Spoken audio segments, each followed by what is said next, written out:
Today's video, we're going to discuss long-term rentals versus short-term rentals and which one actually makes you more money. Because as investors, that's all we care about.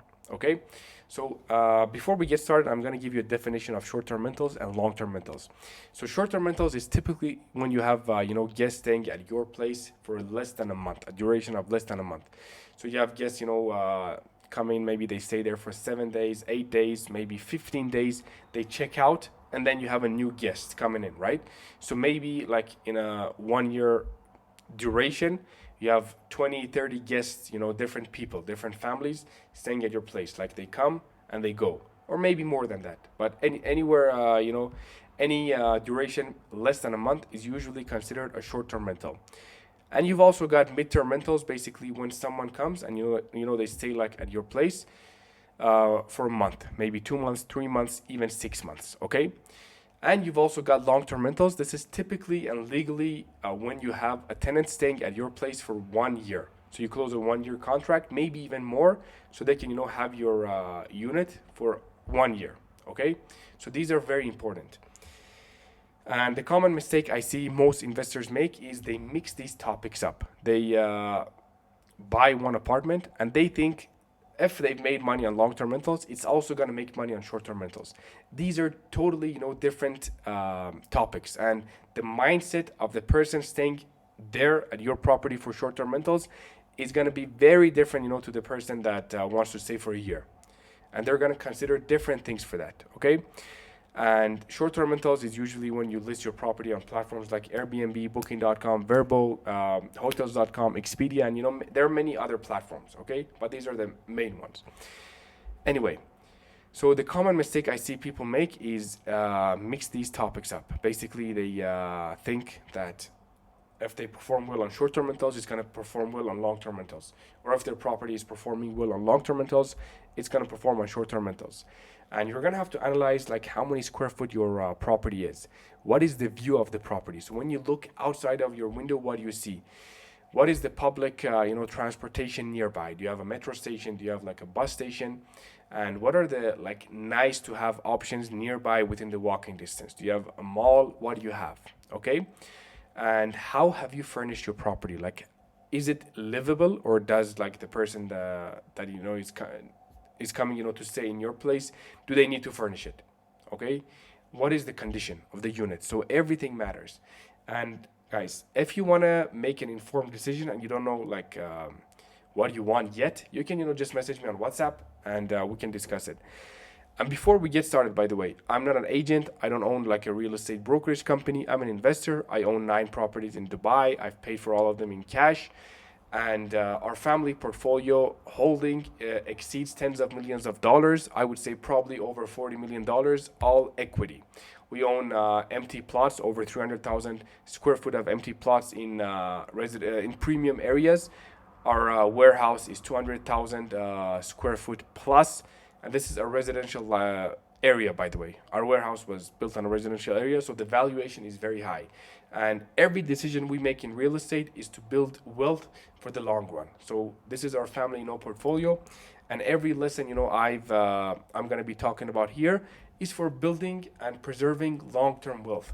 We're not here, to build anything short-term, and this is coming purely from an investor to investors. Okay, and I've made pretty much all the mistakes same as everyone else, but I've also had a lot of knowledge coming being passed down to me generation after generation for real estate knowledge.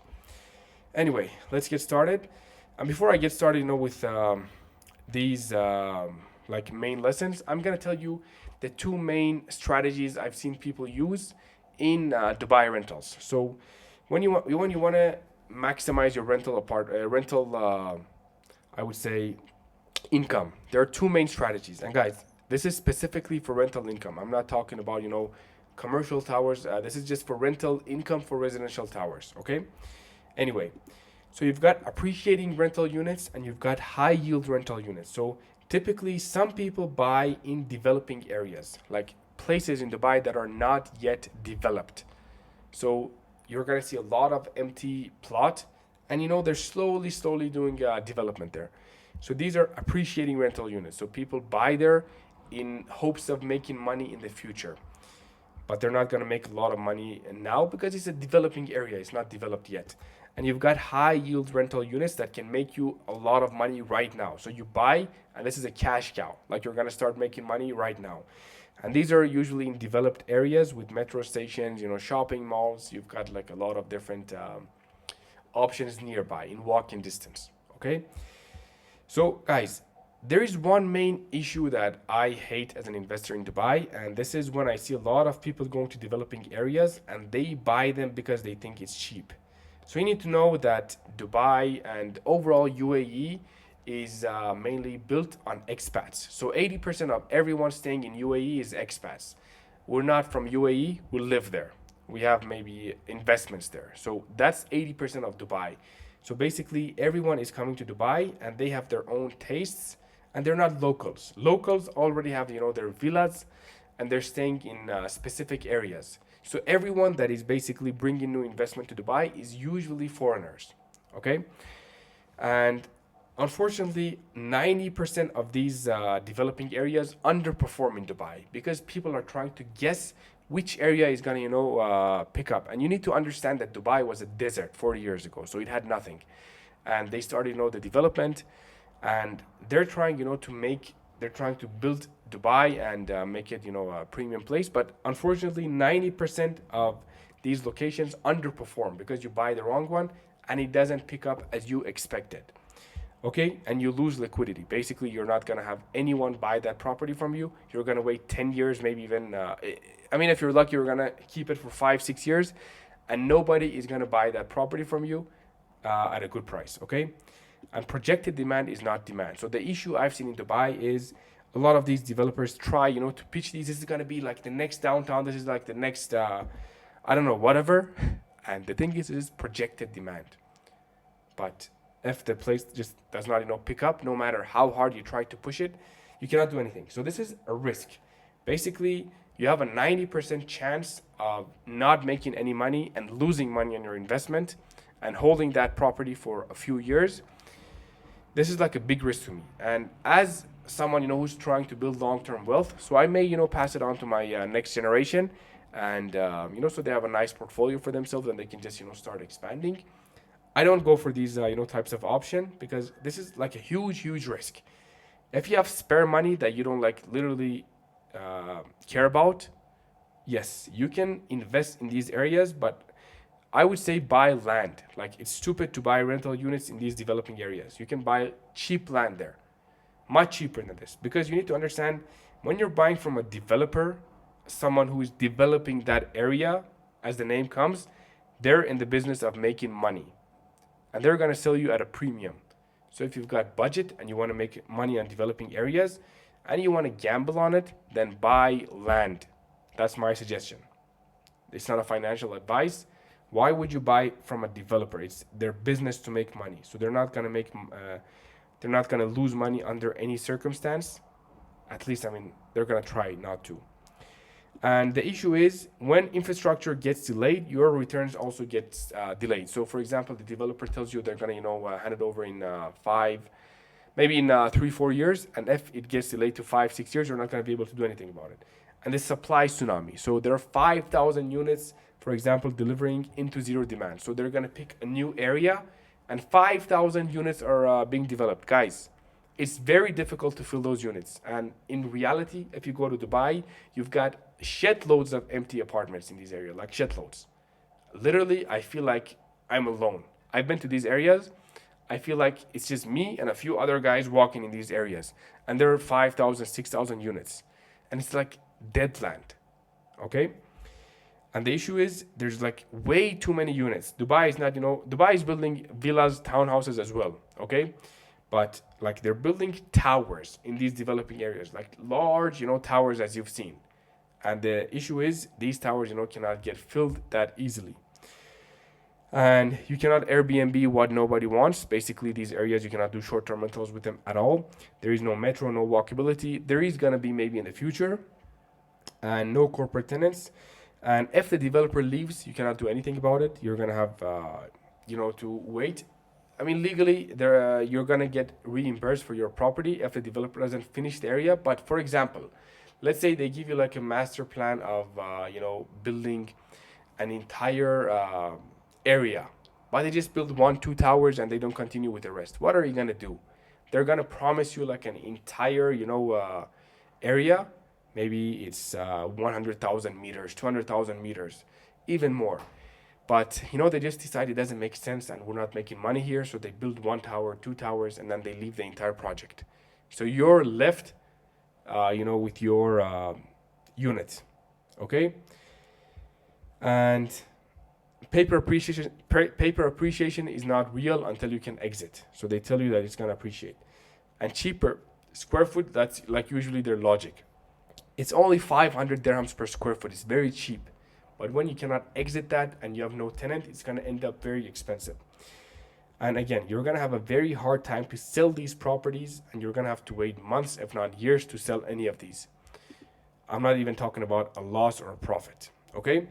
So, on the other hand, we've got high yield rental units. These are like premium areas that they're cash cows.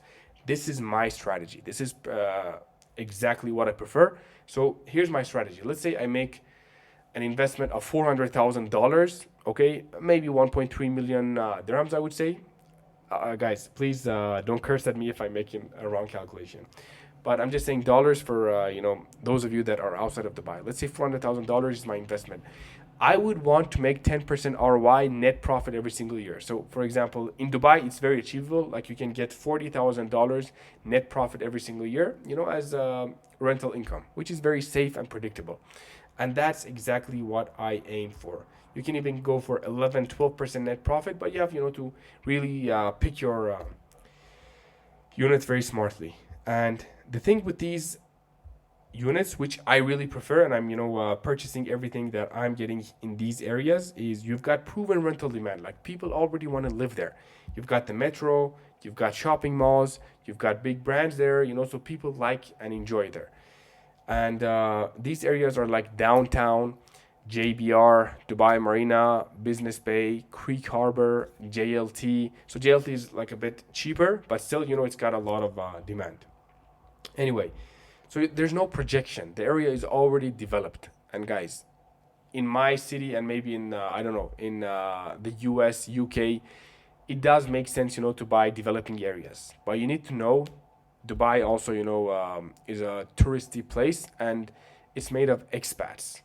So it's very, very, very risky to buy in those areas and you pick the wrong place. So it's just better to buy a cash cow and start, making money on it ASAP from day one. And structural occupancy. So business travelers, don't Google emerging communities. They're gonna, just search the premium areas. Whenever someone is coming to Dubai, they're not gonna go to those further places. But everyone is going to come to these, premium areas. You've got a lot of amenities, everything is there, and exit liquidity is there very easy. So if you decide to sell and you need your money, you're going to be selling within weeks, maybe even days, right? If you want to sell at a good price. So the exit liquidity is there. And you can do short-term rentals on it, premium nightly rates, because people do come there, okay? And let me go to the main ones. Okay, and service charges are predictable. By the way, okay, so everything that you buy in Dubai, you need to pay service charges to the developer. Basically, you pay annual fees. They're usually divided into quarterly fees to the developer. For example, on my apartments, I'm usually paying $1,500 every quarter to the developer, and this is for them having security, having like a lobby, having I don't know what they even do. I think they overcharge in Dubai. It doesn't make a lot of sense, but it's a business anyway. So service charges, are established and predictable, and you can understand exactly how much they're gonna be and how much you're gonna make on it. So there's no surprise. And your guests will leave you 5-star reviews if you do short-term rentals because your property is in a premium area. And appreciation built on transactions, not developers. So you can actually have predictable appreciation, maybe not as much. For example, I find undervalued, properties in premium areas, and I buy at the right time from a distressed buyer. So I have an appreciation that I can maybe sell at 15-20% higher when the market is right. So this is something I can evaluate. 15-20%